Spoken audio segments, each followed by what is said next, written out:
Now that we've conquered the mysteries of death, pierced through the illusions of the afterlife, and returned once more in the flesh, it's time to continue where we left off.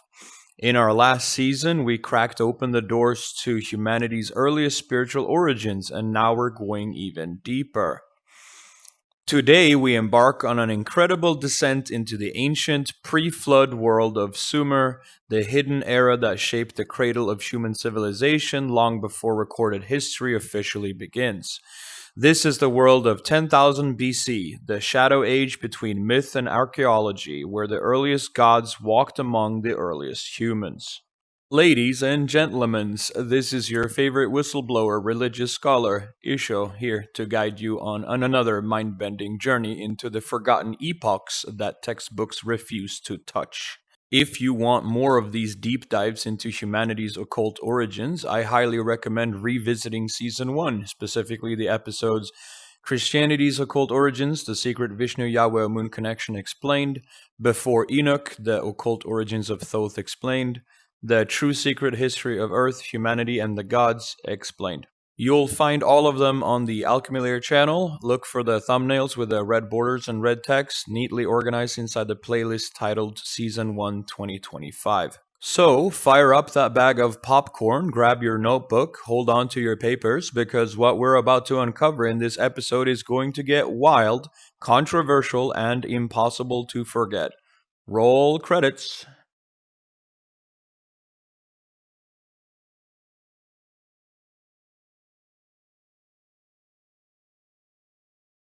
If you weren't sleeping during the Season 3 finale 3 weeks ago, then you'll remember that we pinpointed Buddha inside the Bible, cross-referenced him with Hinduism and the Egyptian pantheon, traced the Great Flood across nearly every mythology known to humanity, exposed the hidden empire behind organized religion, and revealed how they hijacked esoteric teachings to weaponize them for mass control.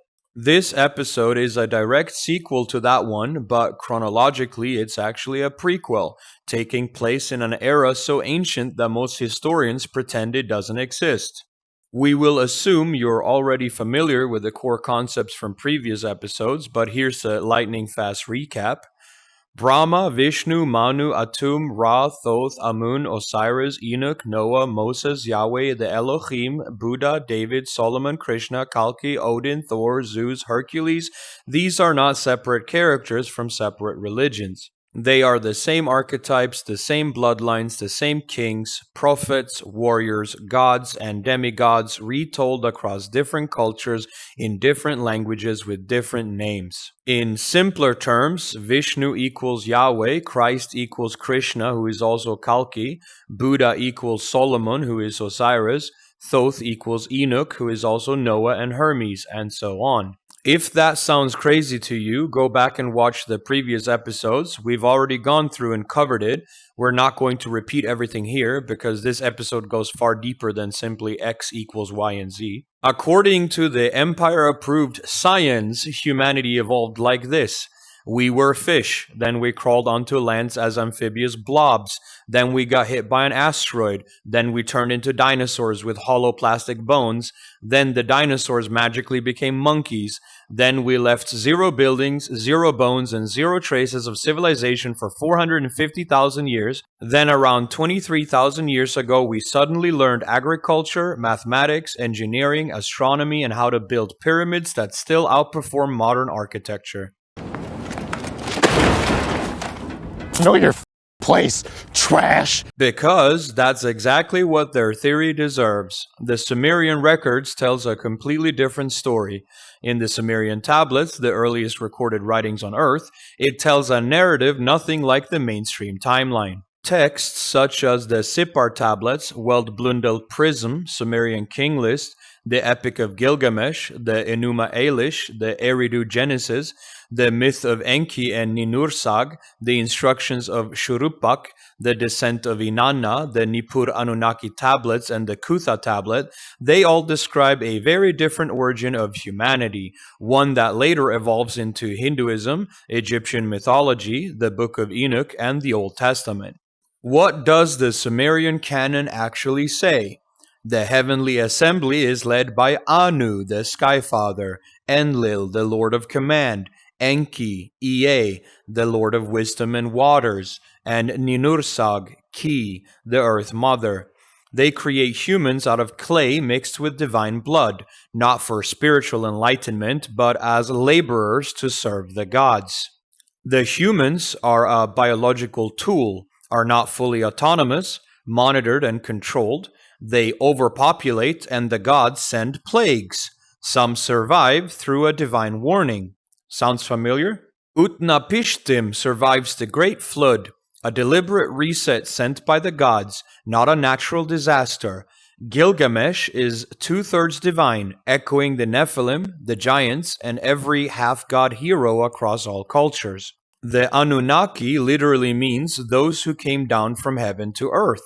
The tablets describe them descending from the sky, space, establishing city temples, extracting gold, and ruling over humanity as overseers, engineers, and resource managers. They behave exactly like geneticists, administrators, astronaut engineers, colonial rulers. Some fringe interpretations even claim that the Anunnaki needed gold to repair their homeworld's atmosphere or for advanced alchemical technology. Where have we heard this before? Enki, Ea, teaches humans writing, agriculture, medicine, irrigation, but only selective knowledge, enough to serve, not enough to rebel. The 7 judges of the underworld later appear in Egypt as the 42 judges of Ma'at. The antediluvian kings live for thousands of years in perfect parallel with the Nephilim patriarchs. The Eridu Genesis even mentions a secret divine council deciding the fate of humanity, a hidden priesthood acting as intermediaries, cities being built under direct godly instruction, centralized control through architecture, ritual, and law. The gods arrive from the Abzu, a cosmic freshwater abyss, which may be mythological language for a star region, interstellar sea, or extra-dimensional realm. Human rebellion or population growth always triggers divine intervention, and in every version, a figure like Enki, Thoth, Enoch teaches humanity just enough to advance, but never enough to overthrow the system that created them. When we back up the Sumerian tablets and what little fractured pieces we still have with the Egyptian text, the picture becomes clearer than ever. We begin to see the same sky rulers, the same celestial empire, and the same cosmic scheme reflected across civilizations that supposedly had no contact with each other. The Egyptians described the heavenly assembly establishing the afterlife bureaucracy, where obedience to the pharaoh and loyalty to the gods becomes the divine passport for a safe passage into the underworld. And because humanity had already gone through repeated cataclysmic resets and devastating floods triggered by disobedience and rebellion, the Anunnaki Empire tried once again to force humans back into the role of divine laborers, mining gold, serving the thrones of the gods, and maintaining the cosmic machinery. The new carrot on a stick becomes the Rainbow Covenant, the promise by the false god not to drown humanity again as long as we behave and obey. Thoth becomes the Egyptian mirror image of Enki and Enoch, the sacred keeper and transmitter of specialized knowledge, rituals, calendars, architecture, astronomy, and magic. The priestly class monopolizes that arcana and seals it behind walls of rituals and authority, ensuring only the chosen scribes of the empire ever understand how the system truly works. The pyramid texts are nothing more than bureaucratic manuals for the king's return to Ra in the heavens, reaffirming the pharaoh's terrestrial office as an extension of the god's cosmic rule. The pharaoh is the governor, the middle manager of the Anunnaki hierarchy, acting as their representative on earth. Meanwhile, the concept of yugas, world cycles, and periodic resets becomes reinterpreted as scheduled maintenance for the cosmic empire. We, the humans, are the failed prototype, crafted from clay and divine blood, rebellious, unpredictable, and always questioning authority. Every time we disobey, the gods wipe the slate clean and rise again from the ashes to reassert dominion over us. The same story repeats in Sumer, Egypt, Enochian lore, and nearly every world mythology, always with different names and slightly different masks.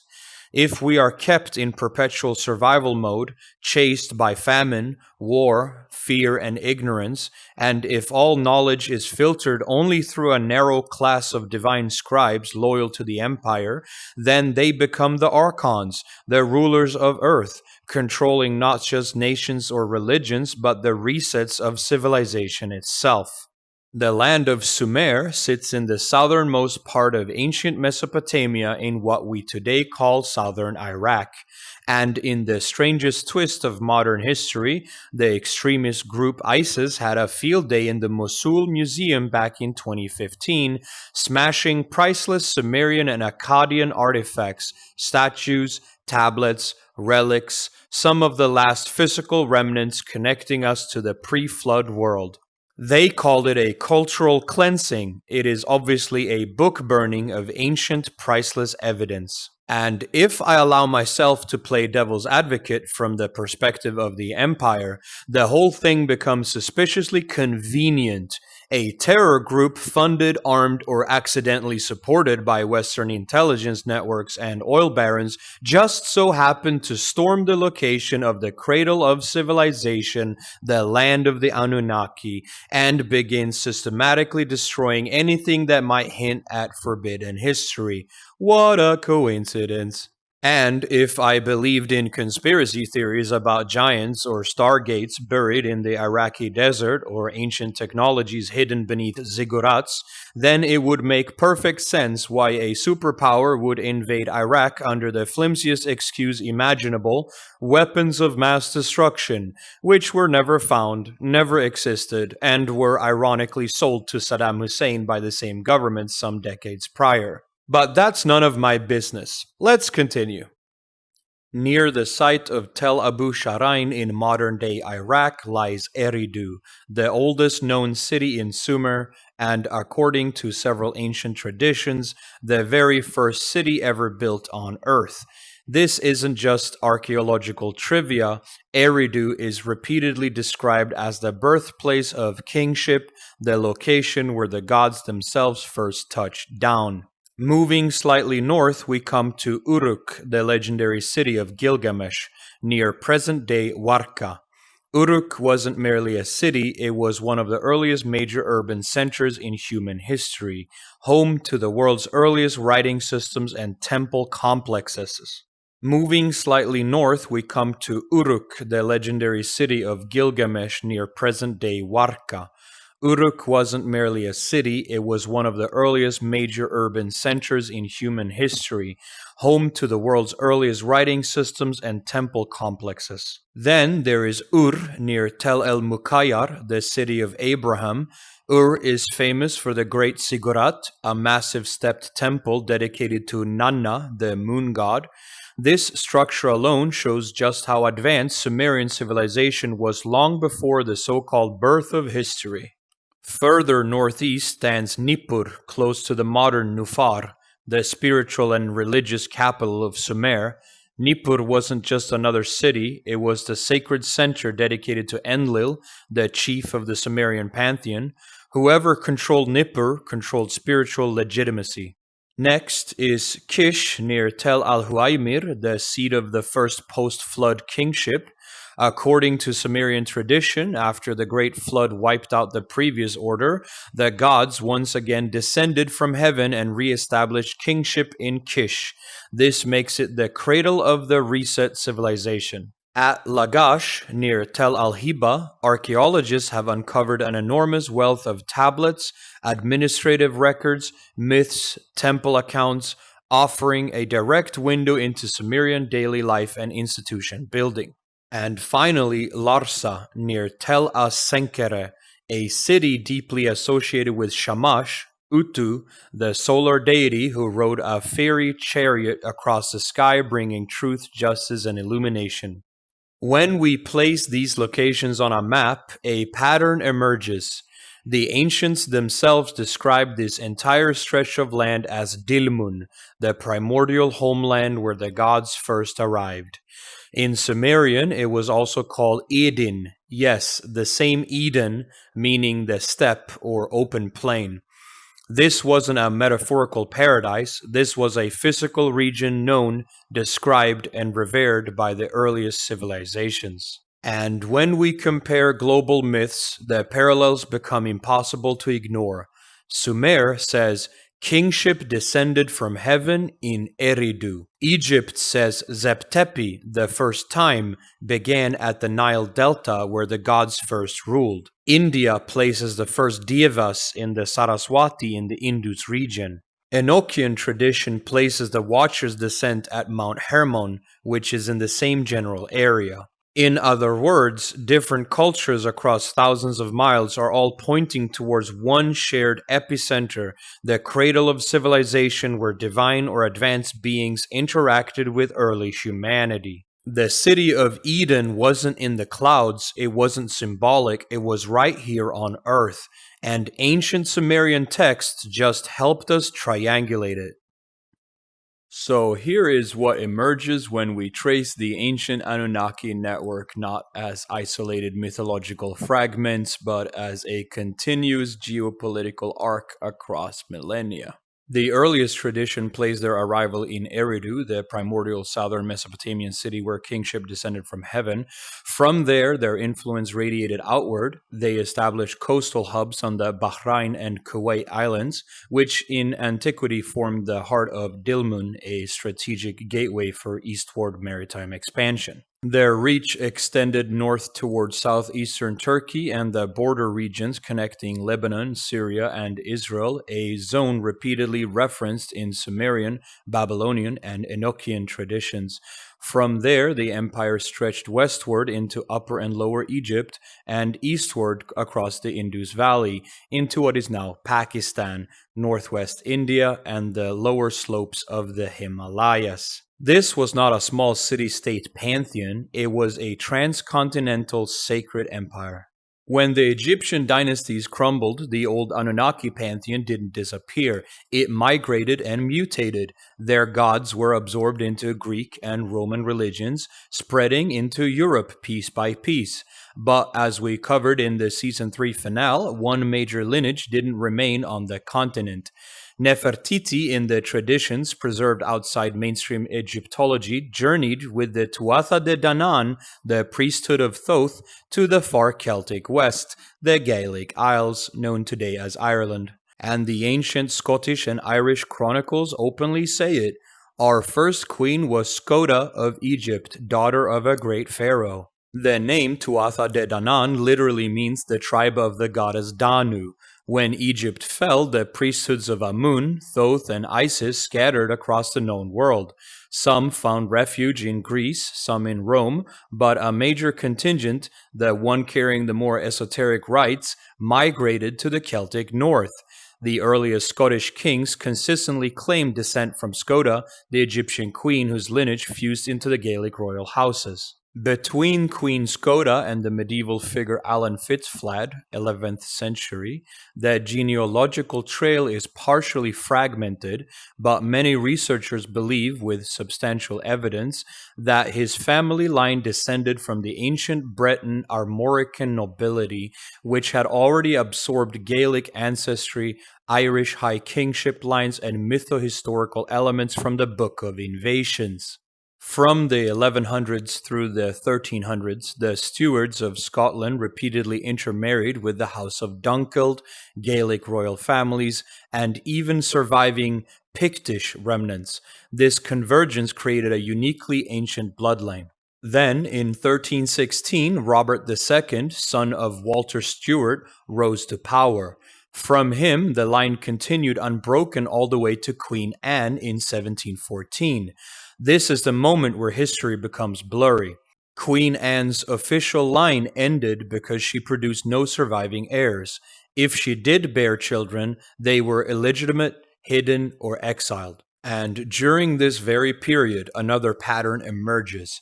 Between 1650 and 1750, the English crown systematically wiped out or displaced Scottish Highland clans in the Clan Wars, especially those preserving the oldest Celtic bloodlines claiming direct descent from Scotia. These were the clans who supported the Stuarts, kept pagan Egyptian mythic traditions alive, and refused English domination.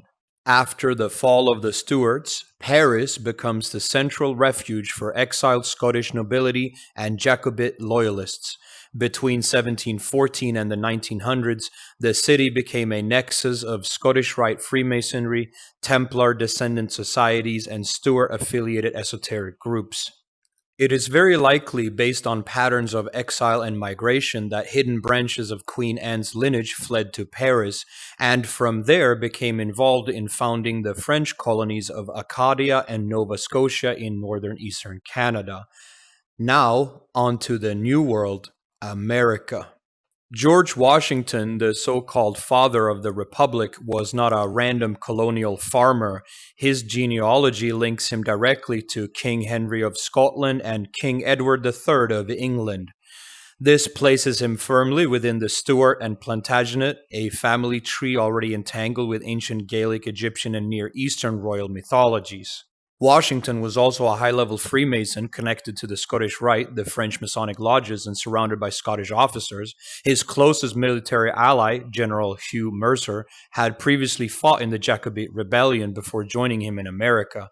Even in the architecture of Washington, D.C., Egyptian motifs, Templar symbolism, Masonic geometry reflects this entire hidden network. Because King Henry of Scotland links George Washington to both Queen Anne and Edward III, George Washington becomes a direct heir to the intertwined lineage of the ancient Anunnaki Egyptian royal seed, the Scottish Stuart bloodline, the Plantagenet Capetian European nexus. And that also makes Queen Elizabeth II one of Washington's closest distant relatives through their shared descent from Augustus Warner. And as a final treat, here is the famous image of George Washington in his Masonic miniskirt apron preserved in the Freemasons' Lodge in Edinburgh, Scotland. According to the website Curious Mind magazine, a 12-year-old girl once undertook a simple genealogy project for school, only to stumble into one of the biggest open secrets of American history. 42 of the 43 U.S. presidents she examined could be directly traced back to John Lackland Plantagenet, King of England in the early 1200s. The lone exception was Martin Van Buren, the 8th president, whose lineage did not connect to the English royal line. John Lackland, the same King John who reluctantly signed the Magna Carta in 1215, is also the villain immortalized in the Robin Hood stories. Historically, he was responsible for the collapse of the Angevin Empire, a collapse that empowered the French Capetian dynasty and reshaped European politics in the 13th century.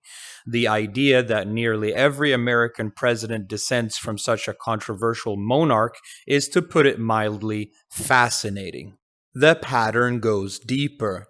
According to research compiled through MyHeritage, both Hillary Clinton and Donald Trump traced their ancestry back to John of Gaunt, the first Duke of Lancaster, one of the most influential sons of King Edward III.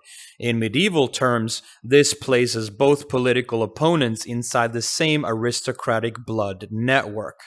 During Barry Soetoro's, Barack Obama's presidential campaign, news surfaced that he was a distant cousin of Dick Cheney, the 46th vice president. Other presidential families reveal similar patterns. George W. Bush is, of course, the son of George H.W. Bush. John Quincy Adams was the son of John Adams. Benjamin Harrison was the grandson of William Henry Harrison. James Madison and Zachary Taylor were second cousins. Franklin Delano Roosevelt was a fifth cousin of Theodore Roosevelt. And genealogists have determined that Franklin Delano Roosevelt was distantly related to a total of 11 U.S. presidents, 5 by blood and 6 by marriage. That's not a coincidence, that's a lineage map. If these genealogical connections are accurate, then numerous American presidents tie back to an intricate web of medieval European royalty. Edward III, Edward I, Henry II, William I of Scotland, James I and II of Scotland, Robert II and III of Scotland, and by extension to the ancient houses these kings themselves descended from. Many are direct descendants of Alfred the Great, with the exception of Rutherford B. Hayes. Nearly all are also descendants of William the Conqueror. In other words, the so-called leaders of the free world are not random individuals rising from the public. They are overwhelmingly branches of the same ancient royal tree, one that stretches from the Plantagenets to the Stuarts, from Norman conquerors to Scottish kings, and ultimately to the mythic bloodlines that trace back into the mists of the ancient world. Do you know what controlled opposition means? It's a political tool a governing power creates or co-opts an opposing group, often pretending to challenge the status quo, but guarantees it remains harmless, contained, and unable to upset the real power structure. It gives people a release valve for dissent, an illusion of choice, while preserving control. This tactic isn't modern. The idea was famously expressed by Vladimir Lenin in the Soviet era. The best way to control opposition is to lead it ourselves.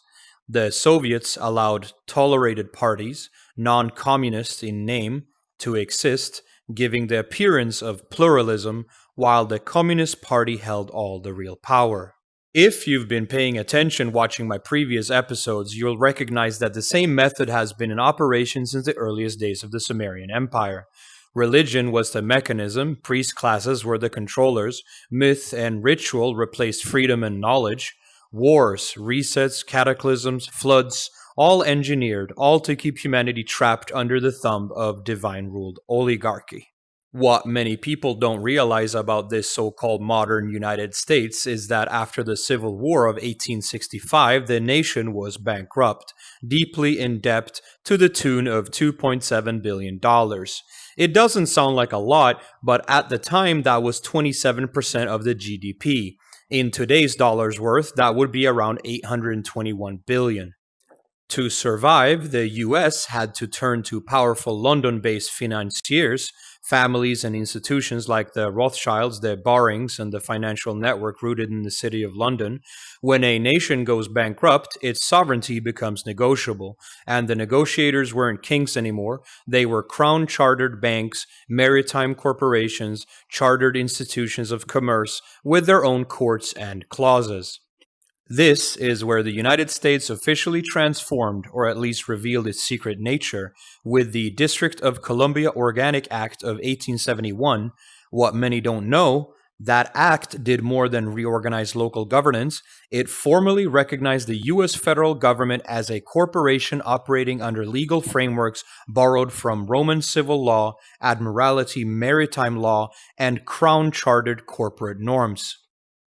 A republic is supposed to be ruled by its people, a corporation by its shareholders. After 1871, the all-important question became, who are the shareholders, and why are so many of them based in London? Behind the scenes, British bondholders, international financiers, maritime commercial courts, and crown-chartered corporate institutions became the invisible mechanism of control. The United States, once a sovereign republic, quietly became a de facto member of the global Anglo-commercial system, the empire of banks, charters, maritime courts, the empire of debt. Colonialism never ended, it simply changed names. Flags were replaced by ledgers. So when people today say that the US became a corporation in 1871, they are only half right. The truth is far darker. The nation didn't become a corporation. It finally revealed itself as one, a British-designed commercial vessel steered by the same bloodlines and financial networks that once ruled Europe. The United States now exists under a dual system, on paper a republic with a constitution, elections, and a flag, in reality a corporate charter operating under commercial law, admiralty law, private banking agreements, and obligations to foreign financial institutions. Domestically, the illusion remains intact. Congress passes laws, the president signs them, citizens vote and believe in their rights. But a second hidden structure looms behind every contract, every mortgage, every debt, every fine, every tax, a structure governed by international creditors, not by the will of the people. It works much like the old colonial model, outwardly independent, inwardly subjugated, just like the British dominions before 1931 or the colonial plantations of India, Canada, Australia, or Hong Kong. The difference is subtle. The new empire doesn't invade with soldiers, it floods with debt, regulations, corporate charters, and credit obligations. Think of it this way. The Republic of the United States is the people living in the house. The 1871 corporate charter of the USA is the legal entity that owns the house, and the British-influenced financial system is the bank holding the mortgage. This overlapping legal structure was first pointed out by the movement now called the Sovereign Citizens, people who claim to reject this hidden corporate system and fight for the original republic as described in the Constitution and Bill of Rights.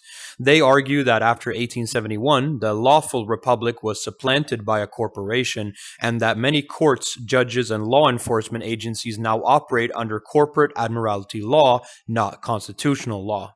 But history classes never mention this. They teach myths, heroic founding fathers, brave revolutions, manifest destiny, freedom for all. They never teach the mechanics, the charters, the depths, or the legal structures beneath it all. The mythic story sells patriotism. The real story reveals the strings, the credit ledgers, and the mortgage, the invisible chains hidden behind every contract, every fee, every fine.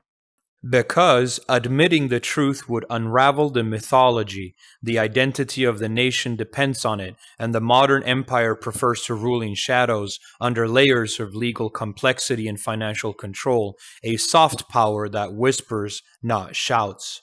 History is written by the victors, legal policies are drafted by the creditors. No school teaches that a nation's sovereignty can be for sale, but now you've heard the chorus singing behind the curtains. To understand how the ancient Sumerian empire still governs the modern world, we're going to borrow one of the most accurate allegories ever put on screen, the Matrix. Not as fiction, but as a coded metaphor for an invisible control system that has existed since Eridu and Babylon. The Matrix itself represents the Empire's hidden mechanism of domination, the manufactured reality, maintained not with physical chains but with legalese, corporate law, financial trickery, and psychological conditioning. It is a world built from contracts, statutes, codes, trademarks, charters, maritime law, and bureaucratic illusions. A synthetic reality where citizens think they are free while operating entirely inside a corporate simulation. Neo is the archetypal awakened human, the Christ-Lucifer figure who breaks the illusion. He represents each person who wakes up from the corporate spell, the spark of self-awareness that refuses control, questions authority, and sees through manufactured reality. Morpheus embodies the Thoth archetype, the sage, teacher, mystic, keeper of ancient knowledge. He holds the codes to Zion, the esoteric truths, the forgotten histories, the metaphysics, the initiatory teachings. His mission is not to save people, but to awaken them. The red pill is the rejection of the corporate illusion. It is the moment someone perceives that governments are corporations, that courts enforce commercial policy, that citizenship is a legal fiction, and that the system is built on maritime contract law, where corporation, corpse, and those lost at sea share the same etymological graveyard. The red pill is waking up to the idea that the birth certificate is a commercial document, not a celebration of life. The machines represent the elite bloodlines and non-human power structures operating behind nations. They are ancient, emotionless, objective-driven entities, dynasties, priesthoods, financial houses, and imperial networks that predate most religions. Their mechanisms of control are familiar: finance, law, media, religion, and global institutions. They don't care who wins elections, they care about those who writes the rules. The agents are the corporate enforcers: courts, police forces, regulatory agencies, judges, marshals, all of them operating under corporate statutes. They are not guardians of natural law or divine law, they are guardians of policy. They enforce contract, not justice. Zion represents the true republic, the human spirit outside the simulation.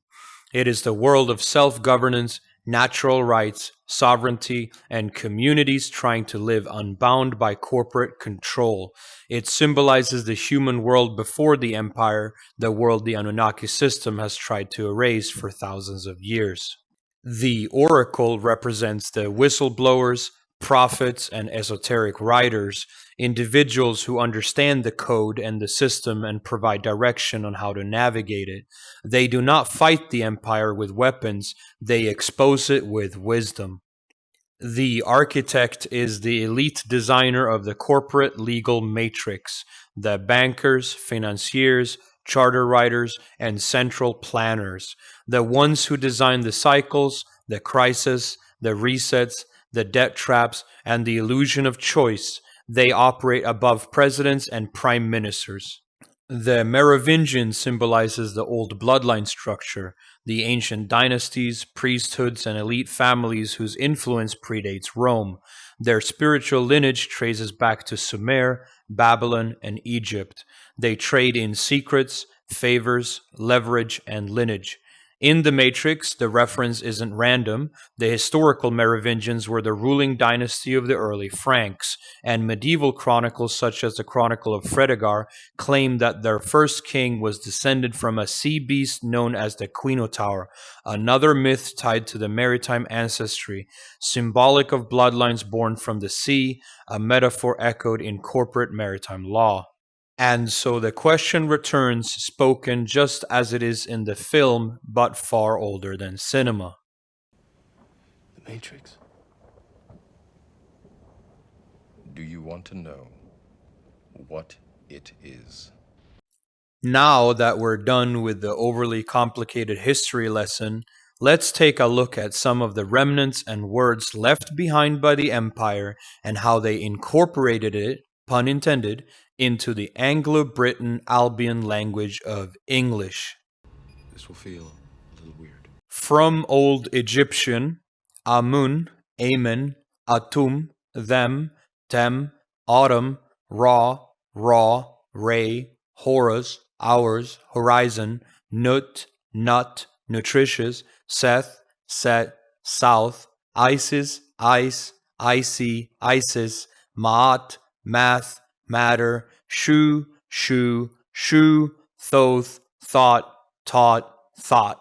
From Sumerian, Anu, aneurysm, annual, Enki, ink, encased, Enlil, enlist, inhale, Ishtar, Eos, east, Easter, eastward, Manu, man, manual, Emmanuel, human.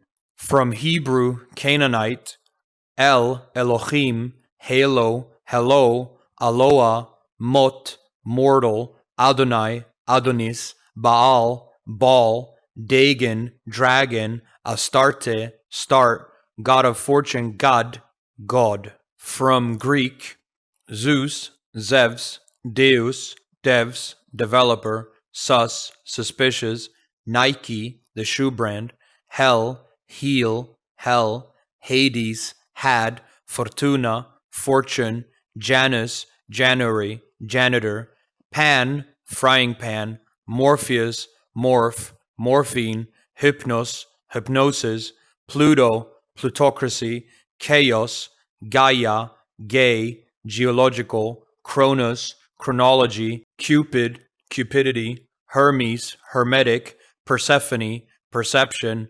Persephone, Kratos, creator, aristocrat, Hecate, hectic, Apollo, apple, Apollyon, apocalypse, Fornax, oven goddess, furnace, Hera, harem. From Sanskrit, Deva, devas, divas, divine, Mara, nightmare, Mar, murder, Perun, prune, burn, Shiva, shiver, Kali, call, kill, Tara, star, Ra as a sun syllable, Ra from Egypt, La, Tibetan soul, law. From Old Norse, Thor, tore apart, thunder, Thursday, Odin, Wotan, Wod, wood, wits, wisdom, Tyr, tire, tyrant, Freya, Friday, free, friend, Heria, here. And here's a couple of other wild cards.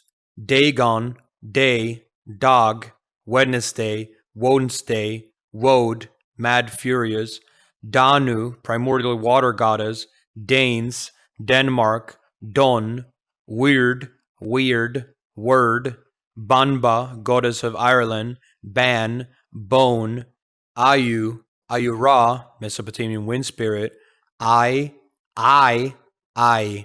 Isis, pronounced ice, Chinese deity Yu, Yahoo, from Yahweh, Chinese moon goddess Yue, North American fertility goddess Weya, Wei, Tem, Atem, Temu, they, them, Tem, Egyptian Horus, Heru, Greek queen of gods Hera, here, where, where, Greek primordial sea god Nereus, near, Danu, don, down, Runa, runes, run, Chinese Dijon, mustard, Thai goddess Mae, May, Japanese thunder god Raijin, raging. In order to show you just how silly the English language is, let me spell a death sentence by broadcasting these weird words. Hello, manual man in hell on a raw halo ball. We weigh annual inkset east, called divine divas. Chaos run here free on Friday. I thought an ice shoe was sus in my eyes eye. You tired of morphing, ya? Thunder shivers. Gaia is gay for morphine, but pan-fried Dijon apple is the way to harem hours on the horizon. Jesus, Jesus, the anointed Christus, Messi I am, the Lamb, Jeebus Chrysler is the one true God. Don't study my buddy Buddha's buds, sun and moon, sol amun, lunatic soul. Hallelujah, Amun Ra to that. May Vishnu bless you in wisdom, brah. That one true aristocrat creator, Kratos made craters, but the demiurge do not urge for the truth's truth. Wake up during a funeral, waken a lake and bake the cake, baked he is awakened. What are you worshipping? Do you see on the sea or does the Amazon ship the ship? You pop, you got the drip, but can't find your mind. Get behind me, you adversary, hiding in the mind, parental adversary, peg the peggy, rated T for truth. Spitting these facts, no cracks, mental smack coming back. English mofos, do you speak it? Say what again, I double dare you. Can't spell therapist without rapist, there's no laughter in manslaughter. Wanna meet God? Go look in the mirror, staring right back at you.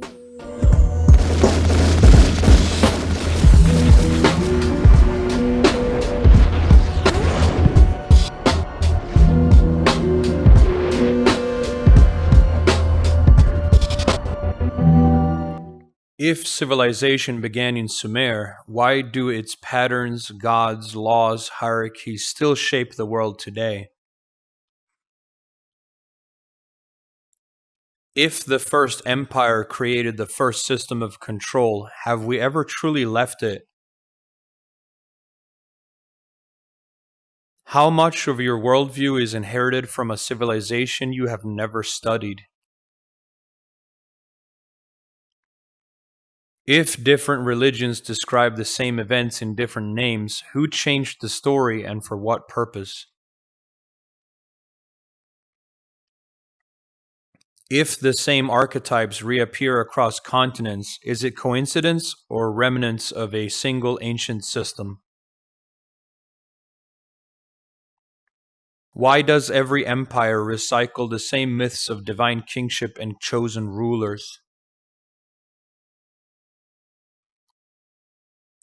Why do ancient creation stories describe engineered humans, not natural evolution?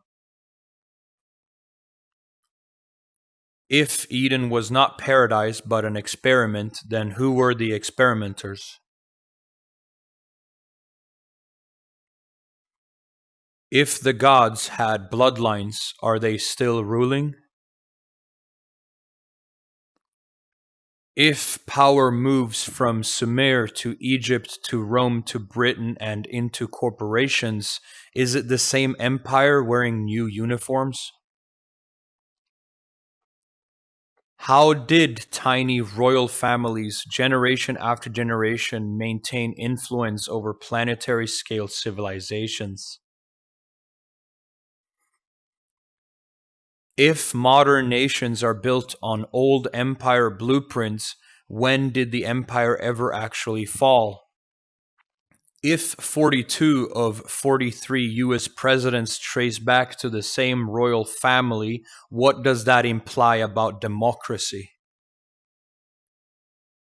When a republic shares bloodlines with monarchy, is it still a republic? If leadership is inherited in secret, not elected in truth, are nations sovereign or subsidiaries? If a civil war created a corporate entity instead of a reunified nation, what system have Americans actually been living under? Why are citizens treated as corporate assets rather than free men and women under natural law? If the justice system uses maritime legalese, not constitutional principles, whose law is it? If every major conflict, religious, political, financial, benefits the same lineages, are wars really between nations or within the empire itself?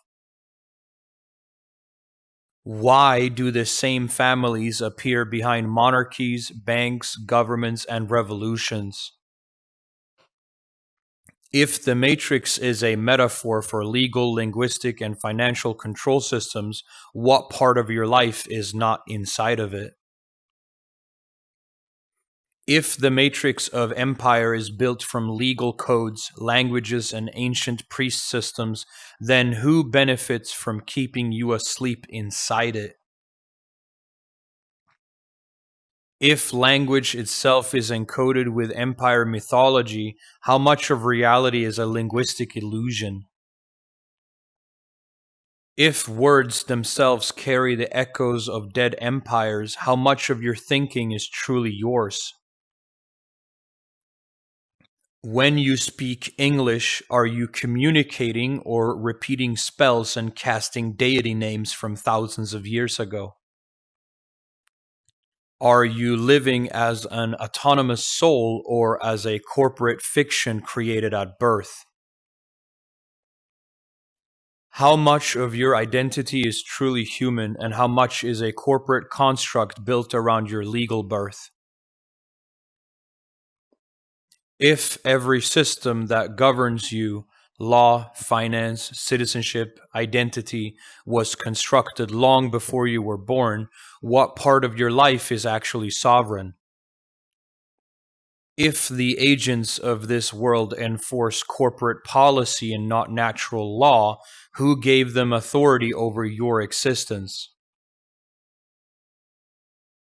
If the machines, old bloodlines, old empires, still operate behind modern institutions, are we living in freedom or a well-designed simulation? If Zion represents the human spirit outside the system, where is your Zion? If you were Neo in your own story, what would be your red pill, and why have you not taken it yet? If the architect designs the system and the oracle reveals the loopholes, which one are you listening to? If the system requires your compliance to function, what happens the moment you stop complying? If awakening means responsibility, identity, and sovereignty, are you prepared for what comes after waking up? If the system keeps you spiritually asleep through comfort, entertainment, and bureaucracy, what would happen the moment you awaken? What is more dangerous, the matrix you live in or the possibility that you prefer its illusions? If every empire in history used religion, law, and culture as psychological architecture, what makes you think this one is different? What would you become if you reclaim the parts of yourself that the empire taught you to forget? What would you become if you stopped accepting the roles assigned to you by institutions you never agreed to? Truth can often be stranger than any fiction.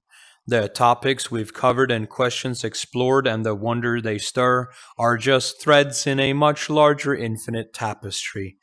Take what resonates with you, explore the unknown, and never stop questioning the answers you've been given. Subscribe if you wish to journey further down the spiral into the forgotten, the forbidden, and the transformative. Together, we can seek wisdom that reaches beyond the perceived boundaries of belief.